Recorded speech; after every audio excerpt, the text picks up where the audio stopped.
have opened up new ways of operating. Namju, it's great to see you here. Would you like to share your? Let me just see if to share your screen. Thank you. So do you guys can see my screen? Yes, fantastic. Okay, great. Yeah, thank you for having me here to have a presentation and great conversation with you guys about data and urban design. I am an architecture designer and founder of NJ Studio, which is about computation design and visualization works. And also I'm working actually as a software engineer, which is GIS company. So I'm most of my presentation today is about how to dealing with the urban data and the visualization tool by the technical aspect, I guess.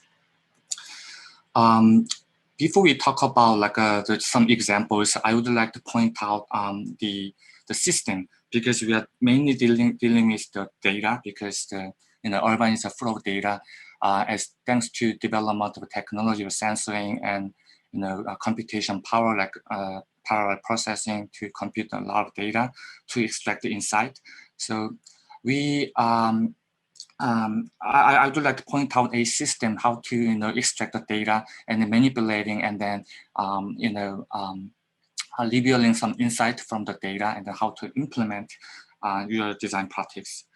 So there are three things I can talk about. Like, one is the data, because the urban contain different level of the data in terms of the scale, and also we have the methodology to process the data. And then the last one, you can think about a system to wrapping up the pipeline from the extracting data to methodology.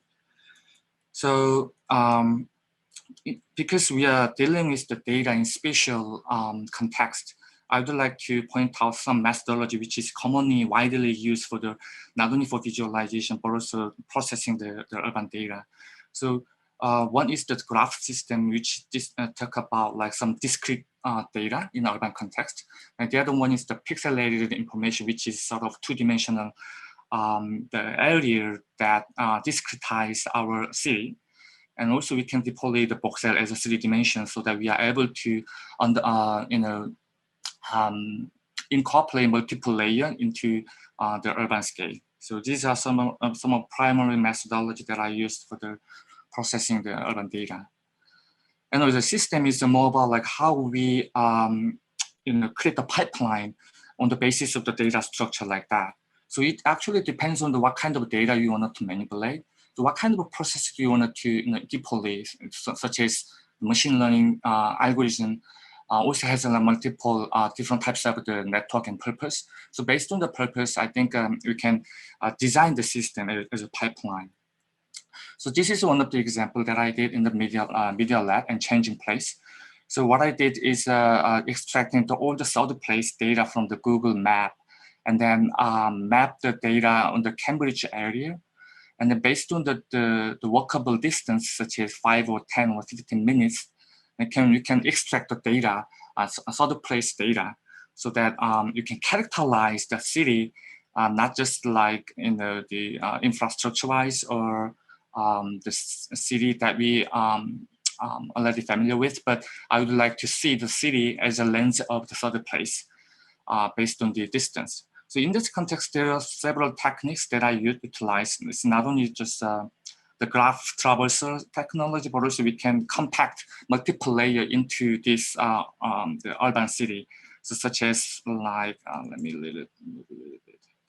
Such as not only the physical information on top of the city, but also we can compact like economic or social data into multiple layers. So basically, we can rely on the multiple layer, and based on the weight, we can compute which one is the something that we need to looking for example.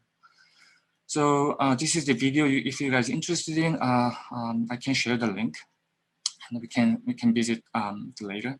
And this is the other example to how we calculate the numerical information into the visual perception. So what I'm trying to say is that the urban is, as I said, it's full of data. So we, and the local government or organization, they actually pile the information to represent their data. at the same time, we are architecture, we are like human beings, a visual animal. So we also have like a visual, the perception of the city, such as like a Google Street View. So we can parse like as an image, then we can numerically define and then correlate how the, what kind of relationship can detect between economic data and social data and the visual perception. So these are sort of the study that possibly we can deploy the machine learning, because of my understanding with machine learning is more about like, extracting patterns from a lot of data that people cannot see. So this is a sort of a tool to see how we abstract and compress our urban as a sort of a numeric number.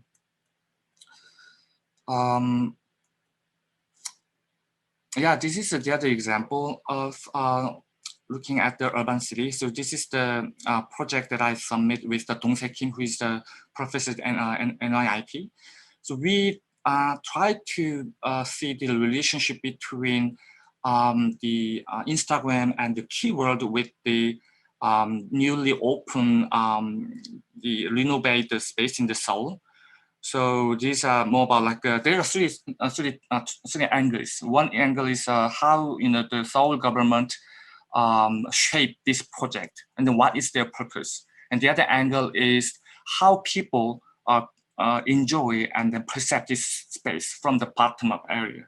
And then the last one is the architects. They have their own sort of the purpose to design this area, and then we can try to see how we, their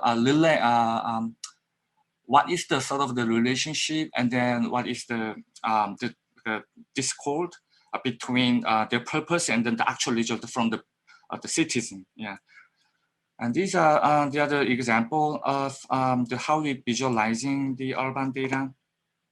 This is my master thesis.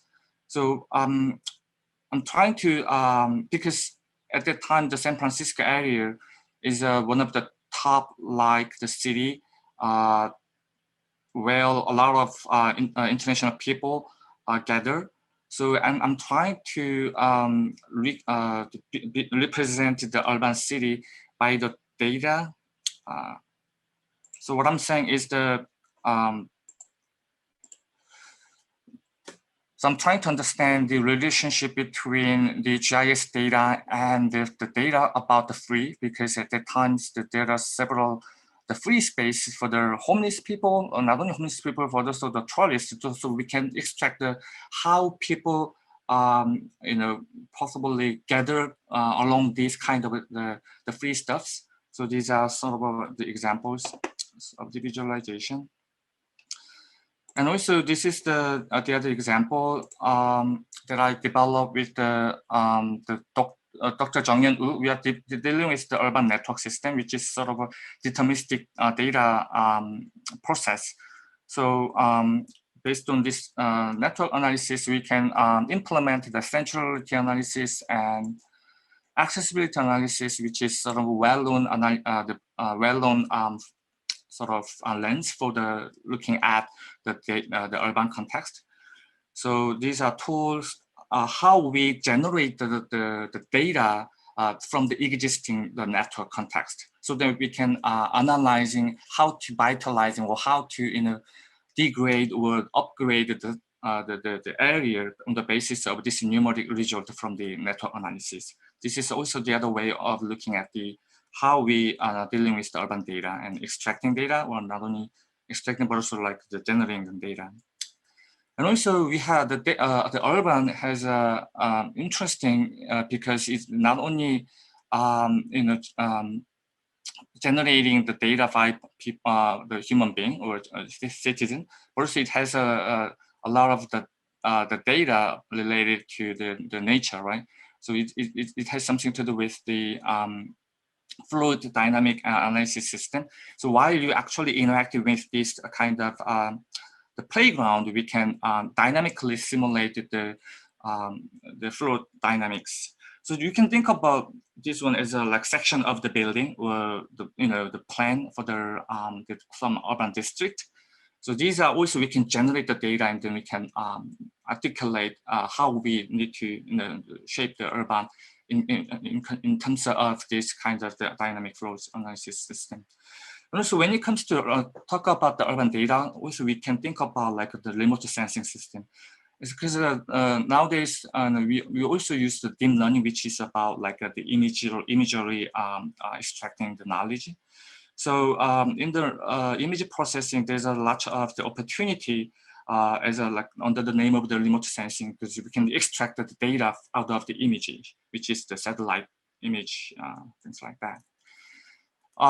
So these are some of the products that I'm working on in Esri. So I'm mainly developing some of the visualization platform for the novice user. The interesting point what I wanted to talk about is that, the novice, I mean, in terms of the mappings, most important thing is how we labeling the data and what insight from the existing data. In that context, the most important thing is how we deploy our sort of the domain knowledge. So individual people, I mean, we are architectural design or urban design, we have our specialists, but some people out there, they have their own sort of the domain, even if they are not like architect or urban designers, but they have their particular eyes or perspective towards the data. So these are sort of the platform for novice user.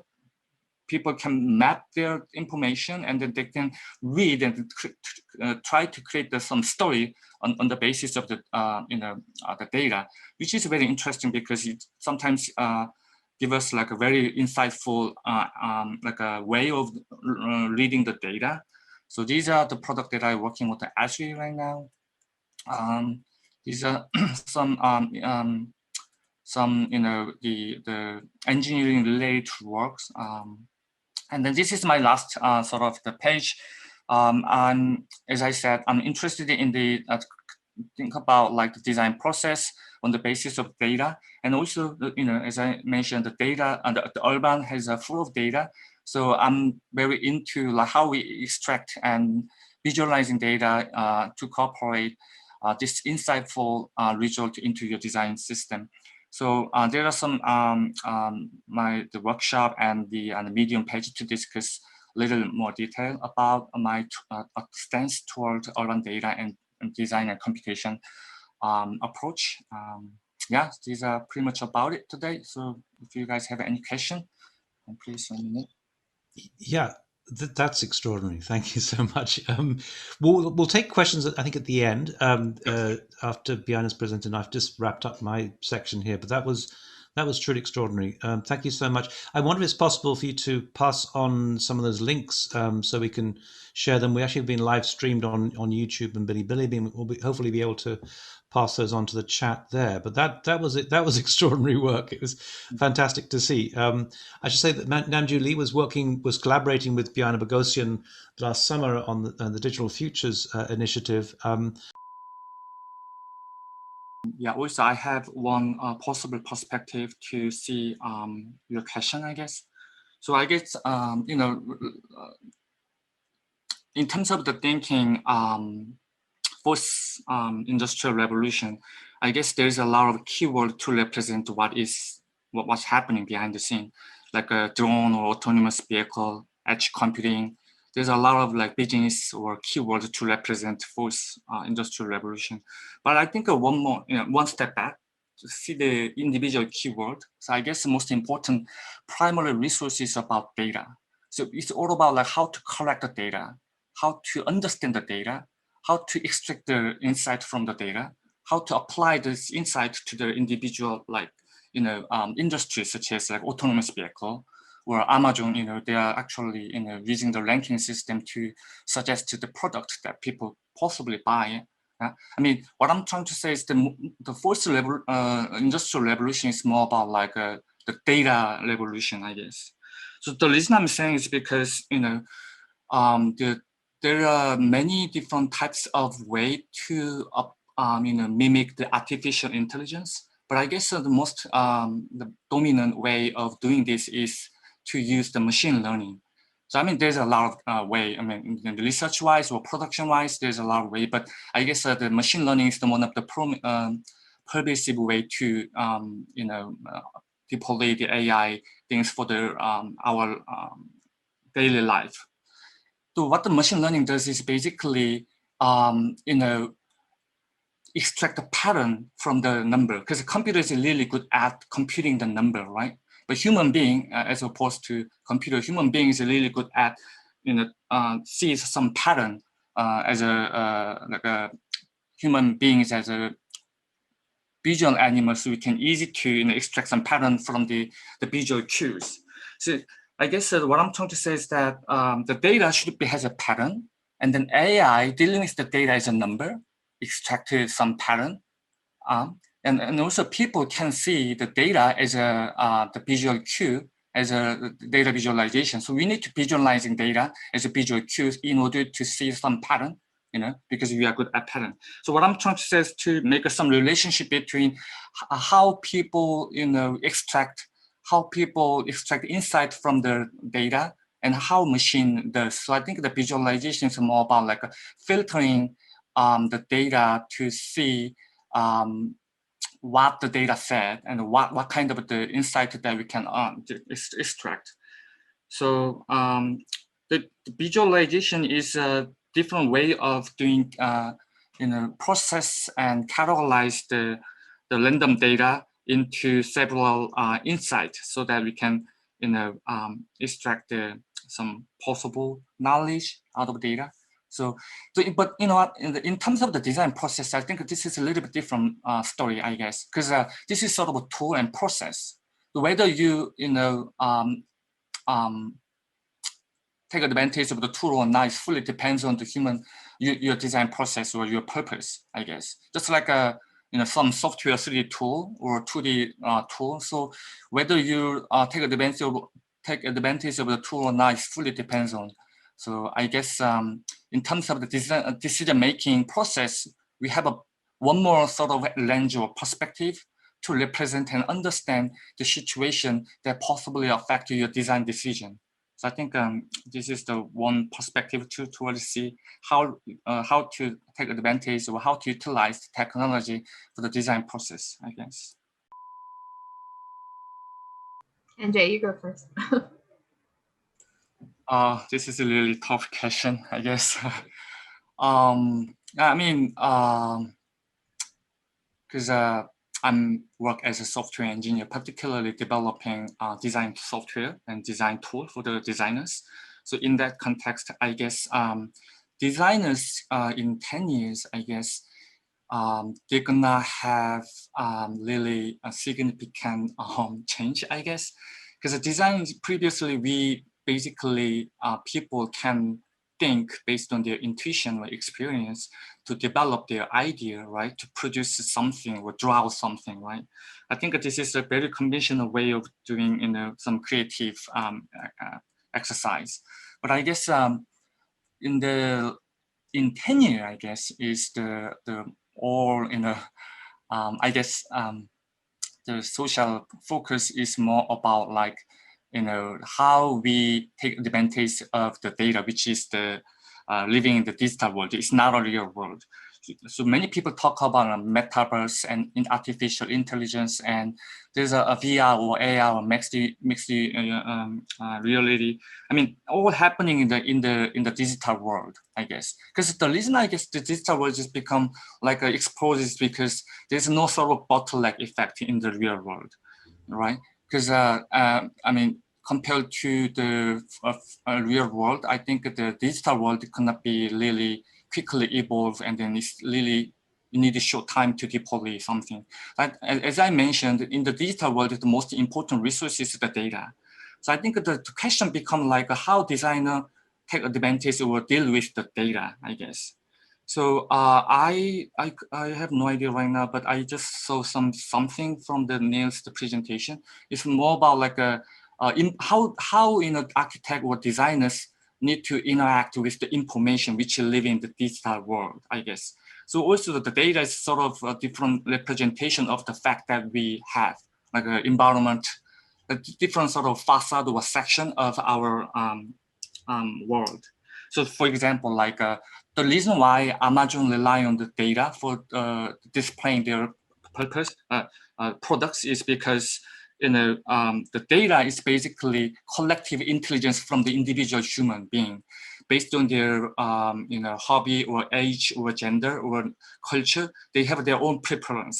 The data is basically representing this kind of the fact as a numeric number. So I guess the most important things for the architecture for the future is to prepare how we how to take advantage of how to deal with the information as a resource for your design. I think this is the most important change, I guess, because most of the designers, they're used to dealing with the physical material, even if they are familiar with some software program like a Rhino or Photoshop or things like that, but still, this is very generic tool. It's really hard to manipulate the data directly. So I think how designer deal with the data directly without any help. I mean, so these are the answer, I guess, and question for designers in 10 years. Yeah, I have one sort of opinion toward your question. I guess this is also one of my worry, in my opinion, because I mean, even if I work as a software engineer, my background was architectural designer, and I love design. I, fascinating understanding environment to build something in the physical world. But the something I experience in this day is, this is a little bit weird question and experience because UI UX designer has a more powerful impact on build our modern society compared to the architect. Just think about like star architects. They build some design and then, normal people have no idea how to appreciate the building, right? Only architecture students, they talk about like criticize the building space, yeah. But think about like a metaverse, for example, I couldn't remember, but several months ago, famous musicians like BTS, they have a concert in the metaverse, and the UC Berkeley, commencement, like the things is happening in the Minecraft world. Billion people from the world, they actually located in the same place, right? And then they enjoy the concert and celebrate the commencement, right? Even now, think about ourselves. We are not gathering in the physical class. We just open the computer, yeah, and then we can just connect to the Zoom meeting, and then it's absolutely different than the normal that we already had, right? That architect designed the space or human behavior, right? So my worry is, as I mentioned, like UI UX designer in Silicon Valley, they have a more fund and money and power to give the actual impact for human ordinary life that architectural design in the previous century or before COVID-19, for example. I think that this question is actually a really important question. Then I guess to answer your question, how I vision, how I prepare for that future is that possibly, as I mentioned, the range of tools is still gonna be different. Yeah. So rather than making some model or designing something and visualizing the shape to the people and describe how human emotion gonna be changed, how interpret our perception of the space. But rather than talk about these kind of things, the tool and the material that we rely on is going to be different, like a data, it's intangible, right? So we need to learn the code, how to program, how to create the algorithm to tweak and to cook the material. It's not about the concrete. It's not about the timber. It's more about like an invisible numeric data which representing some, I don't know, facts or some insight. This is a little bit different things. But software engineer, UI, UX people, they're more familiar with dealing with this kind of material to design something in physical, in not only physical world, because they also talk about like how to touch, how to gesture, how to think about the interface to connect between real people and the physical world and digital world. I mean, this kind of exercise and think is a really imminent problem that architects need to start think, I guess.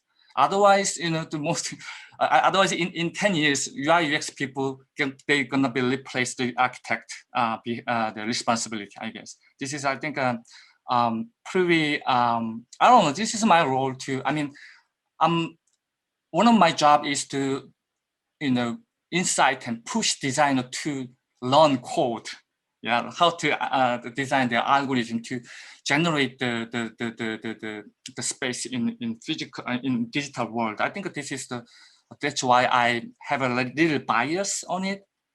So I guess to answer your question is stop and rethink this kind of change, and then we think about like how we prepare for the imminent future that gonna change dramatically. So these are sort of my concern and opinion about your question.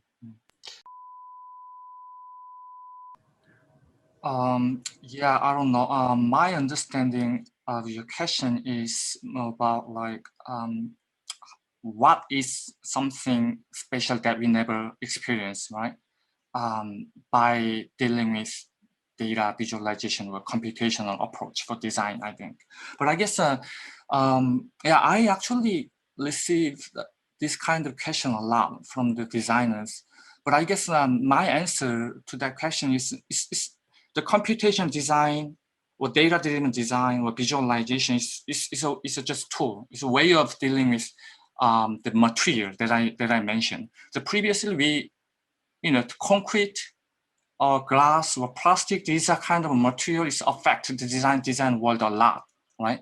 So every time the brand new sort of material introduced to design world, designer think about tool, how to cook the material, right?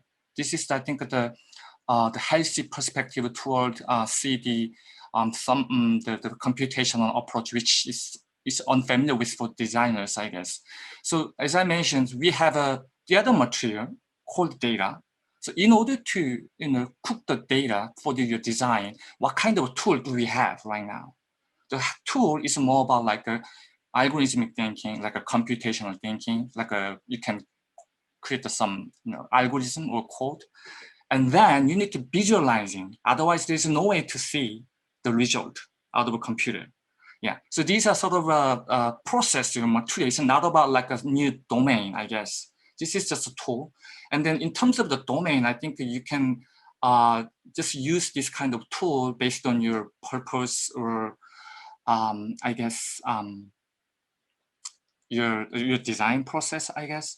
But in terms of, I don't know, maybe AI or computational design approach, they're basically different focus of how dealing with the dealing with the data, I guess. So to answer your question, I guess I believe it's not about like something special in domain. It's more about like a thinking process and methodology to dealing with the data, which is brand new material for in modern society, I guess. So yeah, I don't know whether it correct answer to your question or not, but yeah, this is the one thing in my mind to share. Well, Nanju has this incredible channel. I don't know if you want to talk about that.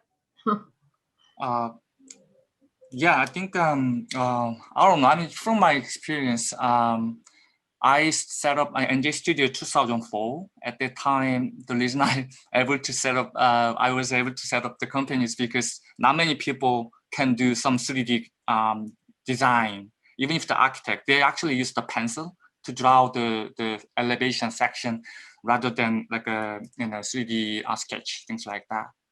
But after 10 years, 2010, my experience is the academic world and practice. A lot of people not only do 3D design, but also they can take advantage of the VR, AI for the visualization, and also some people can code, right? Like using the Grasshopper, like a visual programming language, I guess. But I have a nephew and niece. They attended the elementary school. They actually learned the code, how to code, like using the Scratch, developed by MIT. And also, I highly encourage him to learn the Python language because, so think about like how fast computer, I guess. In the pro gamer, they actually make a 300 action per minute. They're like a really professional gamer. Yeah. which is very faster than I thought actually.